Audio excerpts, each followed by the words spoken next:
An armed man stands guard at a barricade in Slavyansk, eastern Ukraine. Photograph, Kirill Kudryavtsev/AFP/Getty Images.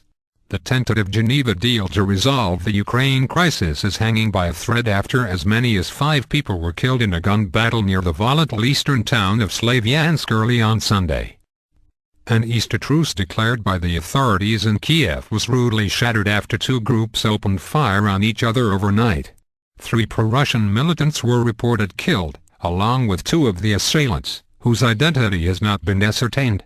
A Reuters cameraman reported that he saw the bodies of 2 local fighters. Slavyansk is one of several towns and cities that have been taken over by pro-Russian units of men, whose allegiance is clear but whose provenance remains a mystery.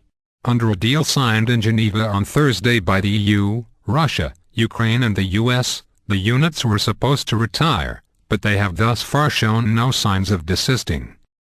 A team of mediators is heading to eastern Ukraine to try to persuade the pro-Russian groups to disband, but it appears to be facing an unenviable challenge. Attempts by The Guardian to enter Slavyansk were brusquely repelled by armed men. The situation for non-Russian journalists in eastern Ukraine has become increasingly precarious in recent days. Separatist militiamen near Slavyansk told Reuters that a convoy of 4 vehicles had approached their checkpoint at about 2 a.m. and opened fire. "We had 3 dead, 4 wounded," one of the separatist fighters, Vladimir, told Reuters at the checkpoint, where there were 2 burnt-out jeeps.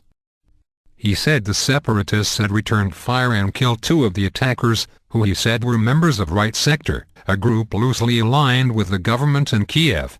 Slavyansk has been controlled by separatists since last weekend.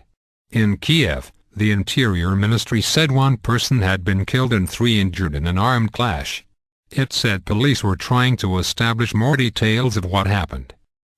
Overnight, Orthodox leaders in Kiev and Moscow traded barbs over the Ukraine crisis as politics overshadowed traditional Easter observances. Patriarch Filaret thundered to the faithful in pro-Western Kiev that Russia was an enemy whose attack on Ukraine was doomed to failure because it was evil and contrary to God's will. In Moscow, the Patriarch of the Russian Church, Kirill, delivered a prayer for Ukraine in which he called on God in turn to put an end to the designs of those who want to destroy Holy Russia. Kirill said that while Ukraine was, politically, separate, spiritually and historically, it was at one with Russia, and he prayed that it would benefit from authorities that were legitimately elected. In comments to be broadcast on U.S. television on Sunday, the Ukrainian Prime Minister, Arseniy Yatsenyuk, lashed out at the Russian President, Vladimir Putin, a circumflex whom Kiev and Washington accuse of masterminding the insurgency, and Ukraine, a circumflex for having a dream to restore the Soviet Union. Yatsenyuk, speaking to NBC's Meet the Press, also condemned those who reportedly handed out pamphlets demanding Jews register or be expelled in the east of Ukraine as bastards, who should be brought to justice.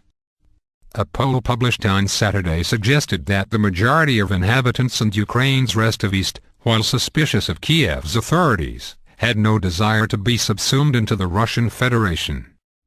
The Russian-language Weekly Mirror newspaper said 52.2% of those surveyed for a poll in the separatist hub of Donetsk by Kiev's Institute for International Sociology were against coming under Russian rule, while 27.5% were in favor.